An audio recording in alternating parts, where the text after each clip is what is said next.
जहाँ मोती रे चल हंसा दे, सबद जहाँ मोती रे।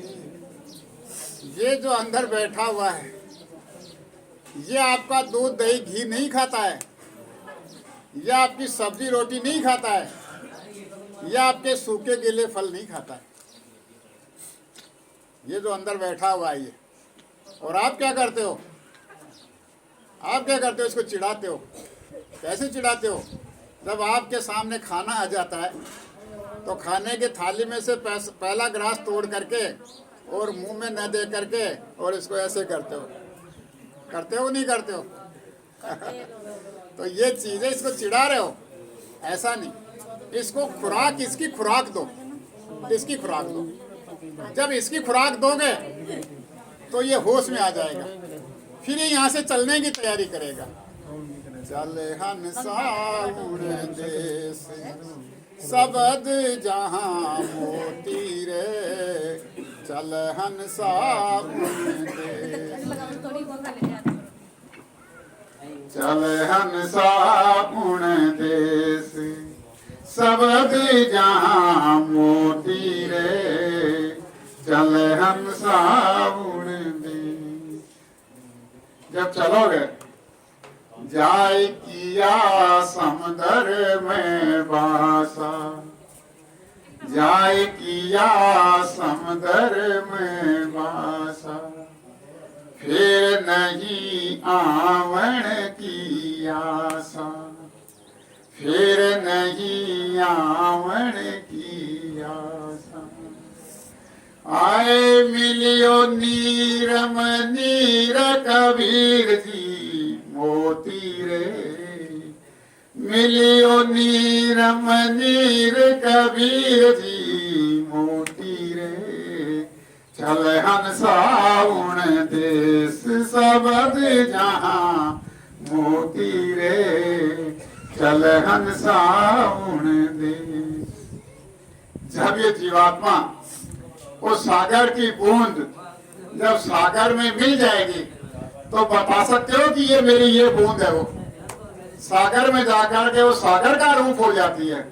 तो ये जीवात्मा वहां जाकर के वहां जब विलीन हो जाएगी तो ये उस मालिक का रूप हो जाती है। ये काम हम लोगों को करना है। चलने की जब करी तैयारी, चलने की जब करी तैयारी। जब चलने की तैयारी करोगे, मन में विचार आएगा कि चलो, तो फिर क्या होगा? माया जाल पशुरे अति भारी, माया अपने जाल में फंसाएगी, उसको जाने नहीं देगी, उसको फंसाएगी, लालच देगी, प्रलोभन देगी, रोकने की कोशिश करेगी, बच्चे के जरिए, पत्नी के जरिए, माँ के जरिए, बाप के जरिए, जमीन के जरिए, मकान के जरिए, किसी भी तरह से उसको अटकाएगी। चलने की जब करी तैयारी, माया पाड़ फंसुरे अति भारी। अब कर ले सोच विचार घड़ी दोए होती रे, चल हंसा उन देश, सबद जहाँ मोती रे, चल हंसा उन देश। तेरे पास में दो ही घड़ी बची हैं, या तो इधर गिर जा खाड़े में, अगर खाड़े में नहीं गिरता है तो इधर चल। दो ही तो चीज है, या तो सतगुरु के साथ हो जा, अगर सतगुरु के साथ नहीं होता है तो ये माया तेरे को लेने के लिए तेरा लाड चाव कर रही है, इस माया के जाल में चला जा। चाल पड़ा रे जत दुविधा मिटेगी। अब उसने ये सोचा कि ये तो धोखे का खेल है, अब इसमें फायदा नहीं है।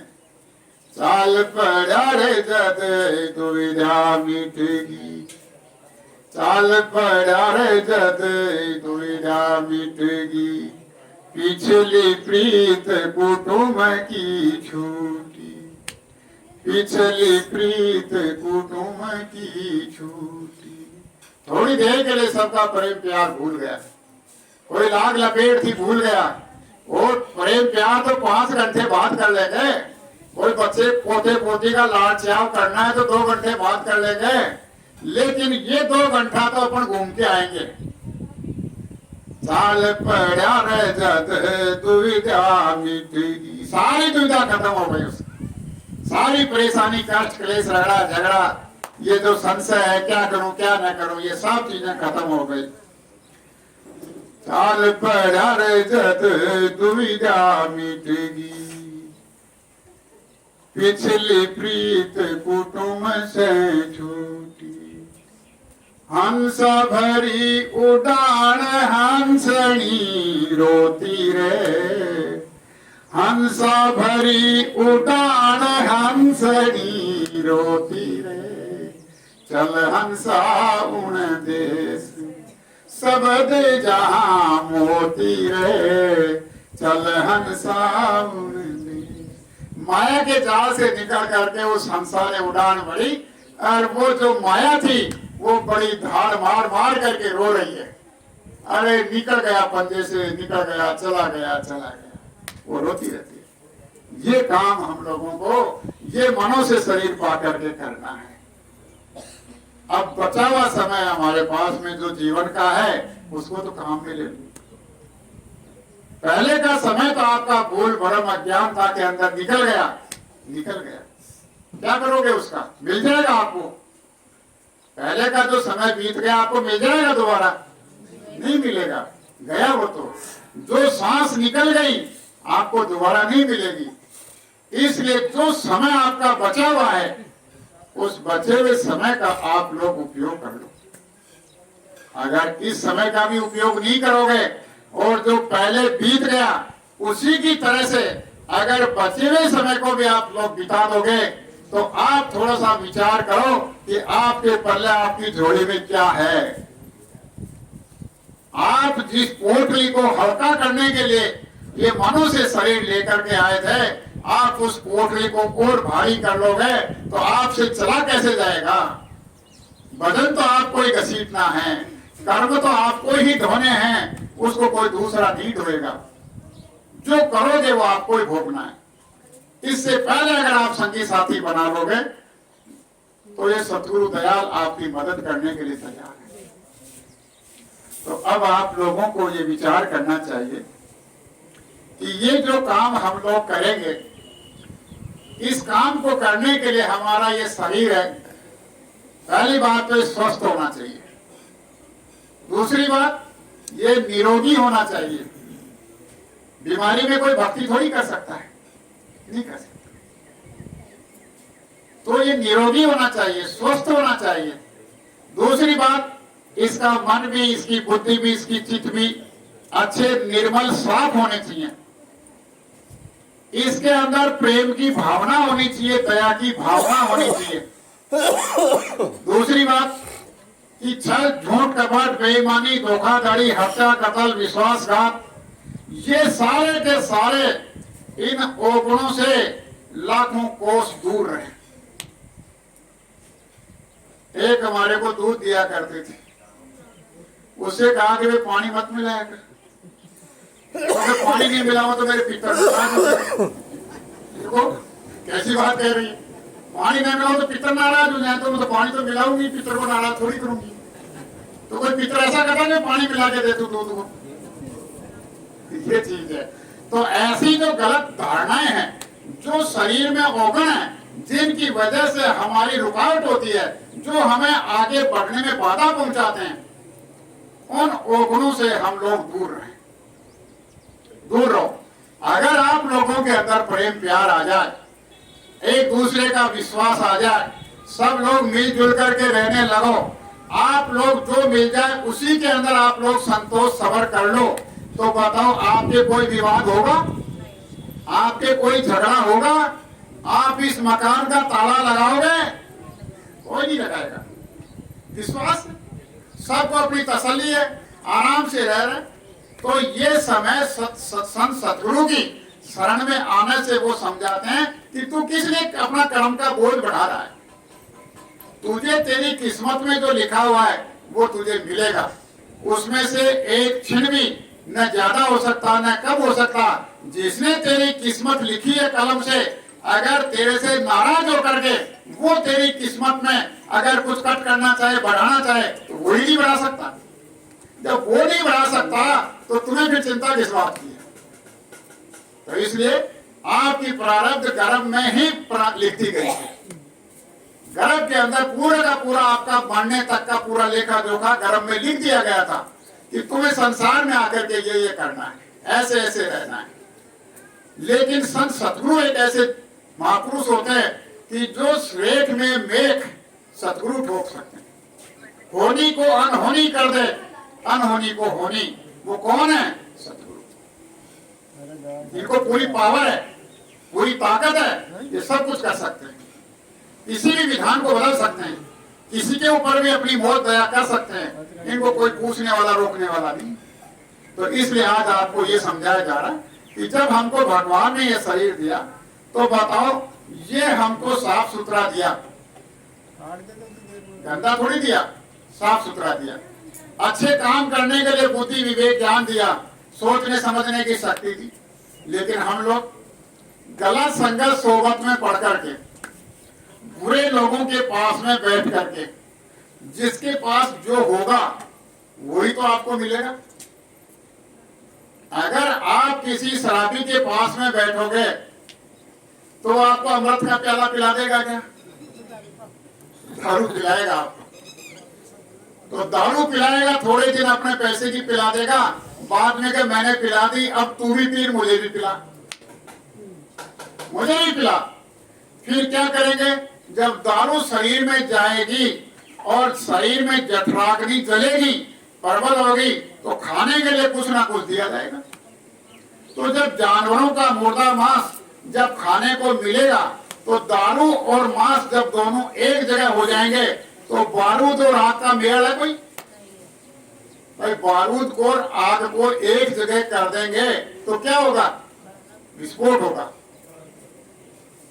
तो जब दारू और मांस एक जगह हो जाएंगे तो उसकी बुद्धि विकृत हो जाएगी, अपने ऊपर नियंत्रण खो देगा, अपने ऊपर कंट्रोल खो देगा, अपनी बुद्धि को खो देगा और अपनी परख पहचान खत्म कर देगा और न जाने क्या क्या ऐसे खोटे बुरे कर्म कर बैठेगा जिसकी उसको सजा मिले। फिर क्या? शराब पिएगा तो बर्बादी भी होगी। घर में शाम को बच्चे सब्जी का इंतजार कर रहे हैं और ढोला जी हैं जो नाली में ऊंधा मुंह करके पड़ा है, कुत्ता मुंह चाट रहे, पैसा ठीक है, बड़ा आनंद आ रहा है।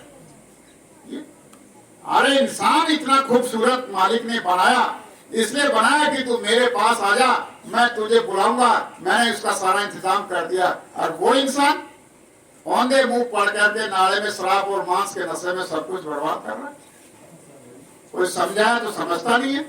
लेकिन ये सोचो, इतने दिन नहीं समझेगा, जब तक वो नहीं मानेगा उसके शरीर के अंदर वो जीवाणु, वो कीटाणु, वो बैक्टीरिया, वो विषाणु जब शरीर के अंदर प्रवेश कर जाएंगे और वो अंदर प्रवेश किए हुए जीवाणु, कीटाणु, बैक्टीरिया, वायरस जब बाहर के बैक्टीरिया वायरस से जब अंदर और बाहर का मिलान होगा, तो अभी कोरोना में आप लोगों ने क्या देखा?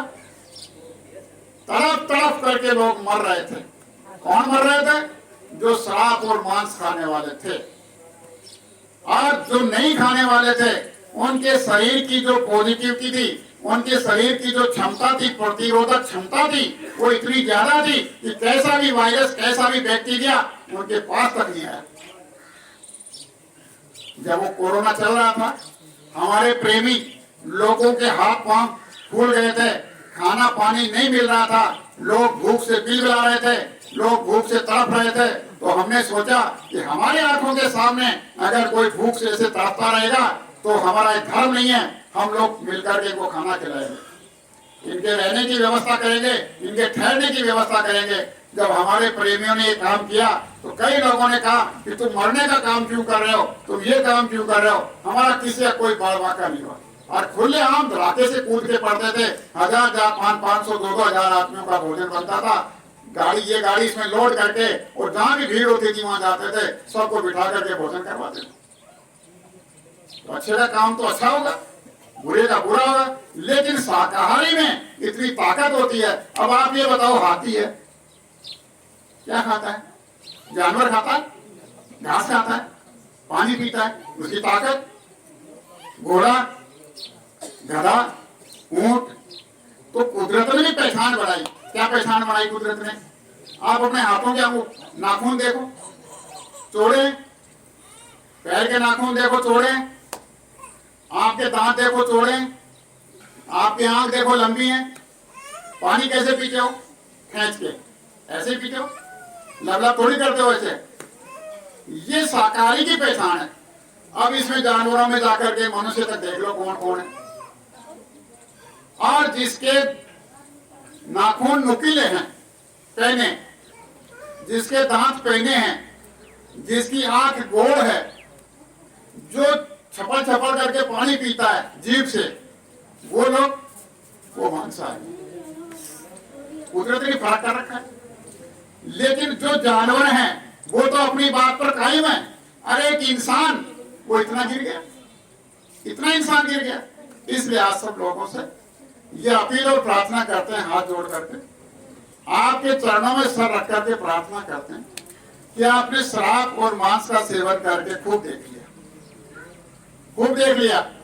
अब एक बात बताओ, इससे कुछ मिला? कुछ नहीं मिला। आगे कुछ मिलेगा? कुछ नहीं मिलेगा, सिवाय बर्बादी और नुकसान के। और शराब और मांस के सेवन करने से तुम्हारे शरीर में कई असाध्य बीमारियां बन गई, तो उनके इलाज के लिए पैसा कहां से आएगा? बर्बाद होते होते होते होते और इतना बर्बाद हो जाओगे कि आपके पास में बर्बाद करने के लिए भी कुछ ना बचेगा। तो क्या बर्बाद करोगे? इलाज कहां से कराओगे? तड़प तड़प करके एक एक श्वास के लिए आप तरसोगे, तड़प तड़प करके प्राण छोड़ना पड़ेगा, कुछ नहीं होगा। डॉक्टर के पास जाओगे कि भाई जिंदा रहना चाहते हो तो ये मांस मदिरा छोड़ो।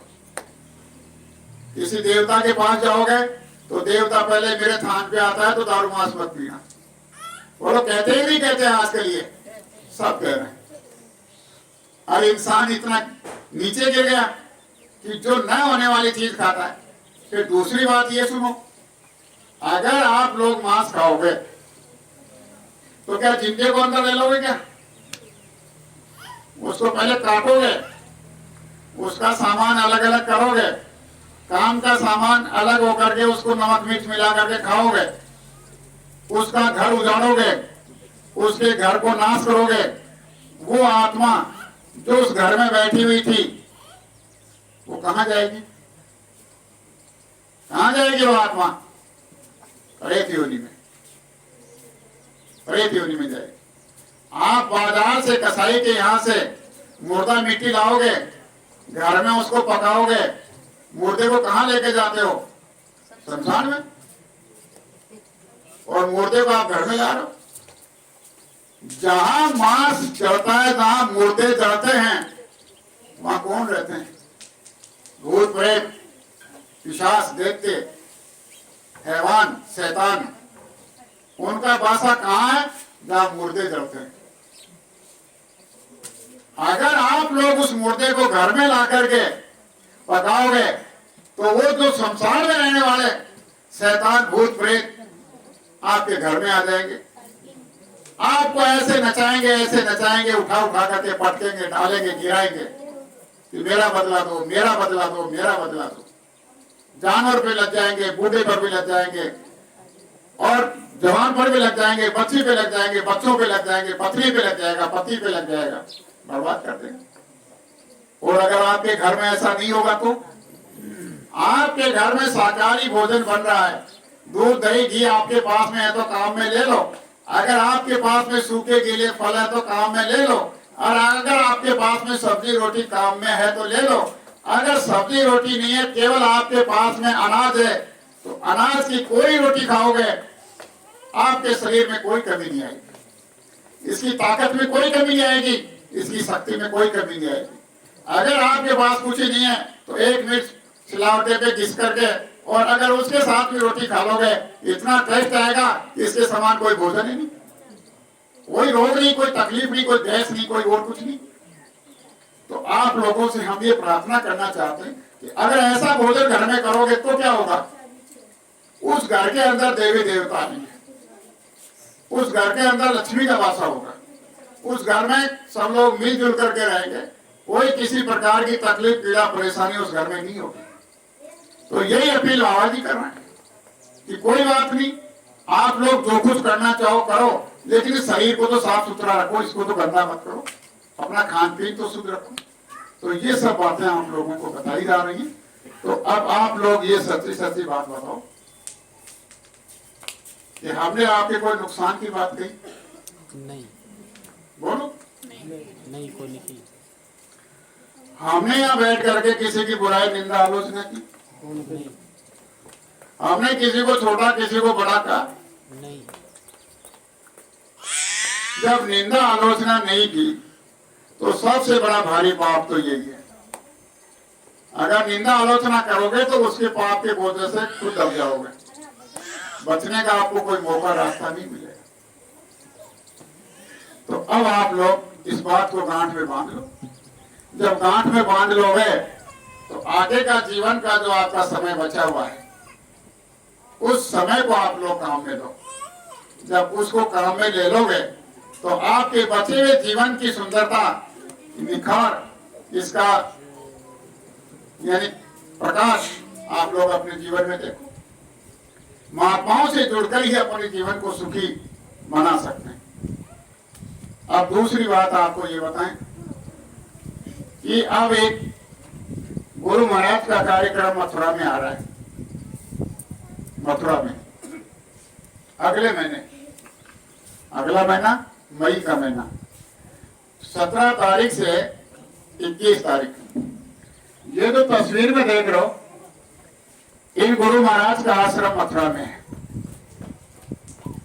इनका जन्म स्थान इटावा जिला उत्तर प्रदेश में कितौरा गांव में, वो इनका जन्म स्थान है। तो जन्म स्थान पर भी बहुत बड़ा मंदिर बनकर के तैयार हो चुका है। बहुत से लोग आगरा से कानपुर, लखनऊ इधर जाते हैं, तो वहां सब लोग उस मंदिर को, उस स्थान को देखने की इच्छा करते हैं, देख करके आगे बढ़ते हैं। तो अब हमारा एक कार्यक्रम बन रहा है मथुरा में, तो सोच रहे हैं कि उस कार्यक्रम के साथ ही जन्म स्थान पर देखने का काम भी साथ ही साथ हो जाए। तो दोनों काम अगर जुड़ जाएंगे तो 2 बार खर्चा नहीं लगेगा, 2 बार समय नहीं लगेगा, उसी समय के अंदर दोनों काम हो जाएंगे। तो यहाँ से सोच रहे हैं कि 15 मई को चलने की तैयारी है और बसों से जाने की व्यवस्था है। 15 तारीख को यहाँ से चलेंगे, 16 तारीख को कितौरा पहुंच जाएंगे। वहां दिन में आराम विश्राम करके, खाना पीना करके, घूम फिर करके आराम से फिर 17 तारीख को सुबह चल करके अपने मथुरा आ जाएंगे। 17 तारीख से कार्यक्रम शुरू हो जाएगा और 17 तारीख के बाद में 19 तारीख को पूजा का दिन रहेगा। तो सारे दिन पूजा चलती रहेगी मंदिर में। और वहां जो मंदिर है वो एक मंदिर, ऐसा मंदिर है जो लोग ये सोच रहे हैं कि मैं शराब मांस छोड़ दूंगा तो मैं मर जाऊंगा, मैं इतना आदी हो गया, इतना इसका सहन नहीं कर पाऊंगा छोड़ने के लिए। तो आप घबराओ मत। उस मंदिर में जाकर के वो जो चेतन जीता जागता देवता उस मंदिर में बैठा है, उस देवता के सामने आप जाकर के प्रार्थना करो कि मैं शराब और मांस का सेवन मैंने खूब किया, अब मैं गुरु महाराज की दया से इसको छोड़ना चाहता हूँ, आप मेरे पे दया करो और इस बुरी आदत को छोड़ने की मुझे शक्ति दो। जब आप लोग ऐसी प्रार्थना उस मंदिर में खड़े होकर के करोगे तो आपको शक्ति तो मिले ही मिलेगी, लेकिन इसके साथ ही साथ गुरु महाराज बताते हैं कि आपकी एक मनोकामना भी पूरी होगी। मनोकामना का कोई सीमित एरिया नहीं है, वो अपने मन की बात कुछ भी मांगे, जो उसके मन में है वो वहां अपनी पुकार करे। तो जब उस मंदिर में जाओगे तो वहां पर दूसरी बात यह है कि ये बच्ची अभी हो रही थी, ये सारा का सारा कर्मों का खेल है। ये जो प्रेत आत्मा पकड़ रखी है, ये भी मुक्ति चाहती है। ये प्रेत आत्मा क्या चाहती है? मुक्ति चाहती है। मुक्ति कहां मिलेगी? ऐसे महात्माओं के चरणों में।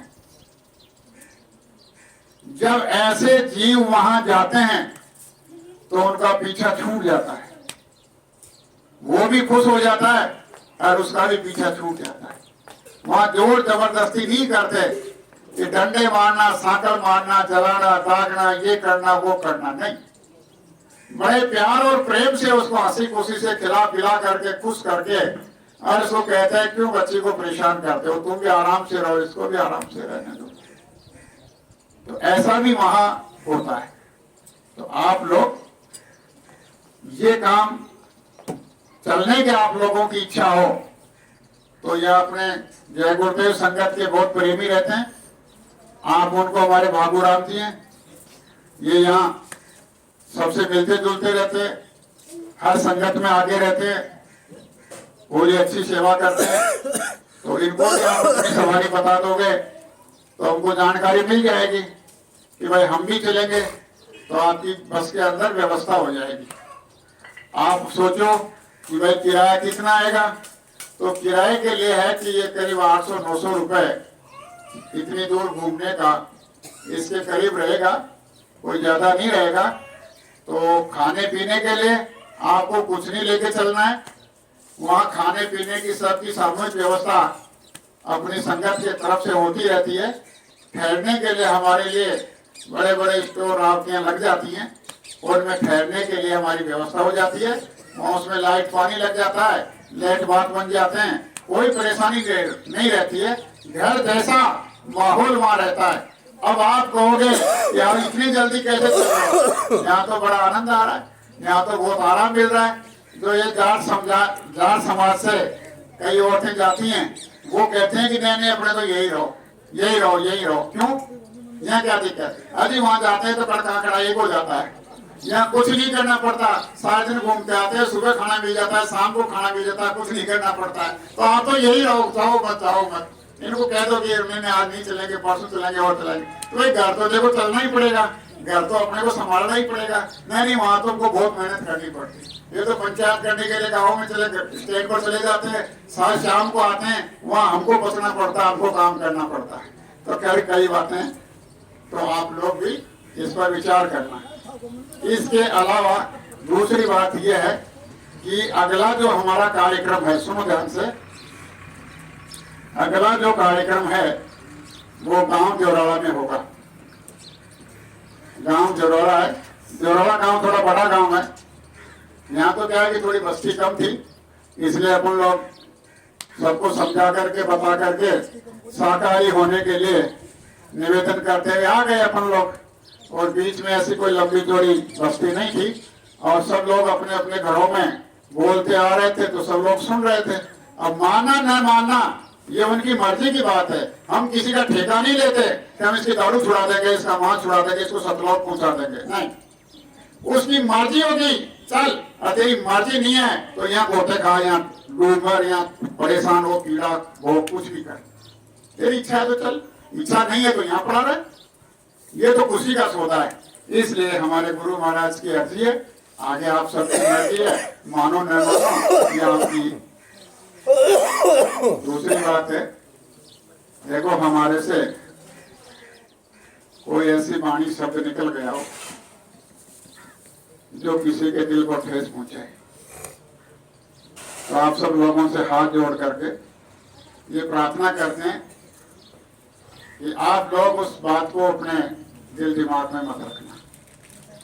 इसलिए मत रखना कि हमें न बोलना आता है न कहना आता है। आप ये सोचो कि ये बोलते हैं, कह रहे हैं, कुछ है, नहीं। ये आप लोग भ्रम मत पाल लेना। ये जो कुछ भी बात गुरु महाराज की बताई हुई है थोड़ी थोड़ी, ये आप लोगों को समझाई गई है। फिर भी गुरु महाराज ने जो समझाया उतना तो हम आपको समझा नहीं सकते। हमारे बोलने में कमी रह सकती है, लेकिन गुरु महाराज के बोलने में कोई कमी नहीं रह सकती। इसलिए हमारी कोई ऐसी कमी रह गई हो, कोई भूल हो गई हो, तो आप हमें क्षमा कर दो। और आप सब लोग ज्ञानी हो, विद्वान हो, समझदार हो, लेकिन अपना विवेक काम में लो, अपनी बुद्धि का उपयोग करो। और जब बुद्धि का उपयोग करोगे, उस परमात्मा से प्रार्थना करोगे कि मुझे भी उस घर में पहुंचाने का जरिया बना दो, कोई भेदी, कोई जानकार मिला दो मेरे को। जब आपके अंदर में ये इच्छा उठेगी तो आपकी तो इच्छा उठेगी, ज्यादा जल्दी इनको रहेगी, ज्यादा जल्दी इनको है, तो ये तुरंत कोई ना कोई जरिया बना करके या ऐसा कहीं खुद भी पहुंच करके आप लोगों के पास में पहुंच करके आपकी मदद करेंगे। दूसरी बात, ये जो जय गुरुदेव नाम आप लोगों ने सुना, ये जय गुरुदेव नाम इनका जगाया हुआ, ये सिद्ध किया हुआ, ये आत्माओं के कल्याण का जगाया हुआ नाम, इनकी अथक मेहनत से जगाया हुआ नाम जय गुरुदेव है। अब ये बता रहे हैं कि जय गुरुदेव नाम से क्या होगा। गुरु महाराज कहते हैं कि जब कभी भी आपके अंदर कोई परेशानी आ जाए, कोई पीड़ा, दुख, तकलीफ आ जाए, आपके पास में कोई डॉक्टर, साधन, रुपए, पैसा नहीं है, कोई बेहोश हो जाए, आपको किसी को भी घबराने की जरूरत नहीं है। क्या करना है, ऐसे आदमी के दाहिने कान के अंदर आप 10 बार जय गुरुदेव नाम बोलो। ये क्या कहते हैं कि जब तुम जय गुरुदेव नाम बोलोगे तो मैं मिलूंगा, जय गुरुदेव नाम बोलोगे तो ये मिलेंगे, और जय गुरुदेव नाम नहीं बोलोगे तो ये नहीं मिलेंगे। भाई जिसको नाम से पुकारोगे वही तो मिलेगा, अगर नाम से नहीं पुकारोगे तो वो कैसे मिलेगा। इसलिए कोई बेहोश हो जाए, फर्क पहचान कैसे की जाए, बीमारी तकलीफ में कैसे फर्क पहचान की जाए, ये तो जिस पीड़ित आदमी को जो पीड़ा भोग रहा है, उसको जब इनकी दया मिलेगी, वो खुद ही अपने आप बोल उठेगा कि बाबा जी की दया से मुझे ये लाभ मिल गया। बेहोश से पूछोगे तो कि बाबा जी आए थे इस रूप के अंदर, मुझे होश करा करके अंदर चले गए, वो बताएगा, खुद बताएगा, तब आपको विश्वास करो। गुरु महाराज कहते हैं कि अब न तो कोई महात्मा है, न हम कोई साधु हैं, न कोई और है, तो हम क्या हैं, हम तो सेवक हैं। कौन से सेवक हैं? आप लोगों की गंदगी को धोने वाले सेवक हैं, आप लोगों की घर में पहुंचाने की सेवा करने वाले सेवक हैं। ये कभी भी अपने आप को महात्मा नहीं बताते। ऐसे जो बड़े होते हैं वो अपने आप को बहुत छोटा बना करके चलते हैं। तो ऐसे महापुरुष की एक महिमा होती है। तो आप सब लोग, एक थे चतुर्वेदी, कामठ के थे, उन्होंने रात को एक दिन ये सपना सोच करके सो गए कि धरती पे कोई अगर साचा संत है वो मेरे को दिखाई दे। जब उन्होंने रात को ये सोच करके सो गए तो इन्होंने अपने उसकी पुकार सुन करके और अपना दर्शन दिया। फिर थोड़े दिन बाद में उसी में प्रोग्राम हो गया। उसने देखा कि ये तो मुझे 3-4 दिन पहले रात को खुद दर्शन दिए थे। तो सच्चा आदमी सब जगह मिलेगा। सच्चे का मतलब है कहीं भी जाओ कहीं मिलेगा, और झूठा आदमी जगह बदलेगा, छुपने की कोशिश करेगा, अपना पर्दा खुलने की चिंता रखेगा कि कहीं भेद न खुल जाए, कहीं पर्दा न खुल जाए, कहीं पकड़ में ना आ जाए। सच्चे को किस बात का डर? तो जहाँ सच्चे का मतलब है कि जहाँ याद करोगे वहीं आपको मिलेगा। इसलिए आप सब लोग बड़े भाग्यशाली हो। आप लोगों ने आज ये जो समय दिया, आप लोगों ने अपना दर्शन दिया। हमको तो ऐसी उम्मीद नहीं थी कि वे आज इन सारे लोगों के दर्शन नसीब हो गए, लेकिन हम भी अपने भाग्य को सराहते हैं। हम भी अपने आप को धन्य समझ रहे हैं कि आप सभी महान विभूतियों के दर्शन हमको भी मिला। हम भी गुरु महाराज की दया से ये प्रार्थना करते हैं कि सबका प्रेम प्यार, सबको खुशहाली मिलती रहे, सब लोग उस प्रभु को याद करते रहे, सबके घर में अमन चैन बना रहे, सब लोग प्यार प्रेम से मिलजुल करके अपना समय व्यतीत करें।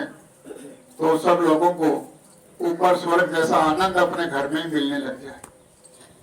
जब स्वर्ग जैसा, गुरु महाराज ने कहा था कि ये जो कलयुग चल रहा है, इसी कलयुग में कुछ हजार वर्षों के लिए सतयुग आएगा, तो वो सतयुग आएगा, उसमें ऐसे लोग ही रहेंगे। चोरी ठगी झूठ बेईमानी वाले लोग उसमें नहीं रहेंगे, वो तो पहले ही साफ हो जाएंगे। जब अच्छे लोग रहेंगे तो सूरदास जी ने कहा था कि 12-12 कोस पे दिया जलता हुआ दिखाई देगा। उस समय लोगों की बहुत कमी आ जाएगी, दूर दूर तक इंसान के दर्शन नहीं होंगे। इतनी महामारी, बीमारी, भूकंप, भूचाल, ये धरती फटेगी, आकाश फटेगा, आकाश से आग बरसेगी, धरती आग उगलेगी। ये सारा होगा, क्यों होगा? इंसान के द्वारा किए गए खोटे बुरे कर्मों की वजह से होगा। आज जो इंसान ये कर रहा है कि नहीं कुछ भी कर दो, क्या होता है? ऐसा नहीं, जब पाप का घड़ा भर जाता है तो फिर वो फूटता है तो फिर विनाश होता है। वो विनाश होगा, रहने वाले लोग अपनी आंखों से देखेंगे उस विनाश को। इसलिए गुरु महाराज कहते हैं कि अगर आप सब लोग इस धर्म रूपी किले के पास में खड़े हो जाओगे, आपका बाल बांका नहीं होगा।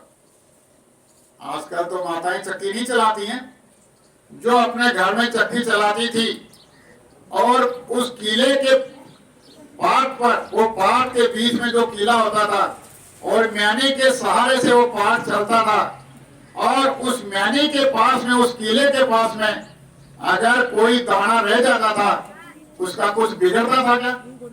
कुछ नहीं बिगड़ता था। तो ये जो जय गुरुदेव नाम का धर्म रूपी किला, अगर हम लोग इसके इर्द गिर्द खड़े रहेंगे तो आगे जो भयानक समय आ रहा है, उस भयानक समय के अंदर हमारी रक्षा और संभाल होगी। आंधी आएंगी, परेशानी आएंगी, लेकिन गुरु महाराज क्या कहते हैं, बगल से निकल जाएंगी और तुमको कुछ नहीं होगा। ऐसा वक्त आ रहा है।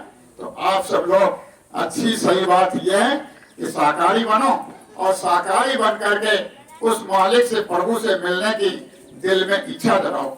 ये दो ही काम है, इसके अलावा दुनिया में तीसरा कोई काम नहीं है। बाकी जो आप खेती दुकान दफ्तर का काम कर रहे हो उसको करो, बाल बच्चों की जो सेवा कर रहे हो उसको करो। कोई साधु बैरागी बनना नहीं, कोई जंगल में जाना नहीं, घर को छोड़ना नहीं, बच्चों को छोड़ना नहीं, सब कुछ आप अपना कर रहे हो, करो। लेकिन इसके साथ साथ में ये भी काम करो। ये करोगे तभी जीवन सफल होगा। सब लोग बोलो जय गुरुदेव।